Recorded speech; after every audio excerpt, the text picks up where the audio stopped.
നമസ്കാരം. Lal's kitchen and ബ്ലോഗ്സിൻ്റെ വീഡിയോയിലേക്ക് എല്ലാ കൂട്ടുകാർക്കും സ്വാഗതം. വീഡിയോയിലേക്ക് പോകും മുമ്പ് ഈ ചാനൽ ഒന്ന് സബ്സ്ക്രൈബ് ചെയ്ത് വെച്ചേക്കുക, തൊട്ടടുത്തുള്ള ബെൽ ബട്ടൺ കൂടി എനേബിൾ ചെയ്ത് വെച്ചേക്കുക. അപ്പോൾ ഞങ്ങൾ അപ്ലോഡ് ചെയ്യുന്ന എല്ലാ വീഡിയോയും ഉടൻ തന്നെ നിങ്ങൾക്ക് കിട്ടുന്നതായിരിക്കും. നമുക്ക് നേരെ വീഡിയോയിലേക്ക് പോകാം. അയർലൻഡിലേക്ക് ഒരു നേഴ്സായി വരാൻ കാത്തിരിക്കുന്ന അല്ലെങ്കിൽ HSC ഹോസ്പിറ്റലുകളിൽ ഇൻ്റർവ്യൂ കഴിഞ്ഞ് സെലക്റ്റായി വരാൻ കാത്തിരിക്കുന്ന, അതുപോലെ തന്നെ പുതുതായി അയർലൻഡിലേക്ക് വരാൻ വേണ്ടി കാത്തിരിക്കുന്നവർ, അവരിൽ പലരും NMBI രജിസ്ട്രേഷൻ കഴിഞ്ഞവരും അതുപോലെ തന്നെ OET അല്ലെങ്കിൽ IELTS ഇതിൻ്റെയൊക്കെ ഡേറ്റ് കഴിയാറായവരും, അങ്ങനെ വിവിധ രീതിയിലുള്ള ആളുകൾ അയർലൻഡിലേക്ക് HSC ഹോസ്പിറ്റലുകളിലെ റിക്രൂട്ട്മെൻറ്റുമായി ബന്ധപ്പെട്ട ഫ്രീസിംഗ് മൂലം നിരാശരായി കാത്തിരിക്കുന്ന ഒരവസ്ഥയാണ് ഇപ്പോൾ ഉണ്ടായിരിക്കുന്നത്. അവർക്കൊക്കെ വളരെ പ്രതീക്ഷ നൽകുന്നതാണ് ഇപ്പോൾ പുറത്തു വരുന്ന ഈ വാർത്ത. റിക്രൂട്ട്മെൻറ്റ് നിരോധനം പിൻവലിക്കാൻ HSC ആലോചിക്കുന്നു.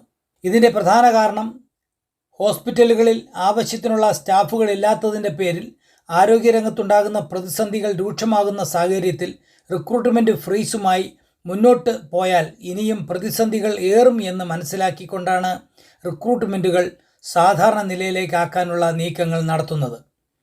ഇന്ത്യക്കാരായ നൂറുകണക്കിന് നഴ്സുമാരും സോഷ്യൽ കെയർ വർക്കേഴ്സ് അടക്കം ഒരുപാട് പേരാണ് ഇൻ്റർവ്യൂ കഴിഞ്ഞിട്ട് ജോബ് ഓഫർ ലെറ്ററും കിട്ടി അയർലൻഡിലേക്ക് വരാനായി കാത്തിരിക്കുന്നവർ ഇപ്പോൾ നാട്ടിലുണ്ട്. ഇവരൊക്കെ തന്നെ നമ്മളോട് എപ്പോഴും ചോദിക്കുന്നുണ്ട് ഫ്രീസിംഗ് എപ്പോഴാണ് തീരുന്നത് എന്ന്. അവർക്കൊക്കെ ആശ്വാസകരമാകുന്ന വാർത്തയാണ് ഇപ്പോൾ അയർലൻഡിൽ നിന്നും പുറത്തു വരുന്നത്. ഫ്രീസിംഗ് നിർത്തുന്നതുമായി ബന്ധപ്പെട്ട ചർച്ചകൾ പുരോഗമിക്കുന്നതായി HSC chief executive Bernard Gloster വ്യക്തമാക്കിയിട്ടുണ്ട്. യൂറോപ്യൻ യൂണിയൻ യൂറോപ്യൻ എക്കണോമിക് ഏരിയയിലെ ഹെൽത്ത് കെയർ സർവീസുമായി അയർലൻഡിൽ സംഘടിപ്പിച്ച കോൺഫറൻസിൽ സംസാരിക്കവെയാണ് ബെർണാഡ് ഗ്ലോസ്റ്റർ ഇക്കാര്യം വ്യക്തമാക്കിയത്. നമ്മൾ പുറത്തുനിന്ന് നോക്കുന്നത് പോലെ ഒരു നിസ്സാര സംഭവമല്ല ഈ ഫ്രീസിംഗ് എന്ന് പറയുന്നത്. ഒരു ഹോസ്പിറ്റലിൻ്റെ നടത്തിപ്പ്, ജീവനക്കാരുടെ എണ്ണം, അവരുടെ സാലറി, അങ്ങനെ വിവിധ ഘടകങ്ങൾ പരസ്പരം ബന്ധപ്പെട്ടാണ് കിടക്കുന്നത്. അതുകൊണ്ട് തന്നെ ആരോഗ്യവകുപ്പ്, ആ വകുപ്പ് മിനിസ്റ്റർ, പബ്ലിക് എക്സ്പെൻഡിച്ചർ മിനിസ്റ്റർ ഇവരുമായിട്ടൊക്കെ വിശദമായ ചർച്ചകൾ നടന്നു വരികയാണ്.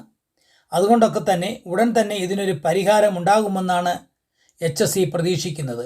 പൊതുവെ കഴിഞ്ഞ ക്രിസ്മസിന് ശേഷം HSC സ്റ്റാഫുകളുടെ എണ്ണം വർദ്ധിച്ചിട്ടുണ്ടെങ്കിലും റിക്രൂട്ട്മെൻറ്റ് നിരോധനം ചില പ്രത്യേക മേഖലകളെ, അതായത് നഴ്സുമാരുടെ മേഖലകളെ ഇത് ഗുരുതരമായി ബാധിച്ചിട്ടുണ്ട്. പല ഹോസ്പിറ്റലുകളിലും ജോലി ചെയ്യാൻ നഴ്സുമാർ തീരെയില്ല എന്നുള്ളതാണ് ഒരു വസ്തുത. എമർജൻസി ഡിപ്പാർട്ട്മെൻറ്റ് അതുപോലെ തന്നെ വെയിറ്റിംഗ് ലിസ്റ്റിലുള്ള രോഗികളുടെ എണ്ണം ക്രമാതീതമായി വർദ്ധിച്ചിട്ടുണ്ട്. അതിൽ തന്നെ എമർജൻസി വിഭാഗത്തിലെത്തുന്ന ഓരോ 400 രോഗികളിലും 130 പേരെ മാത്രമേ അഡ്മിറ്റ് ചെയ്യാൻ പറ്റുന്നുള്ളൂ എന്നതാണ് ഇപ്പോൾ നിലവിലെ സ്ഥിതി. അതുകൊണ്ട് തന്നെ പല രോഗികളും ചികിത്സയ്ക്കായിട്ട് വിദേശ രാജ്യങ്ങളിലേക്ക് പോകുന്നതും പതിവാക്കിയിട്ടുണ്ട്. ഇത് കോവിഡിന് മുമ്പുള്ളതിനേക്കാൾ കൂടി എന്നുള്ളതാണ് കണക്കുകൾ സൂചിപ്പിക്കുന്നത്.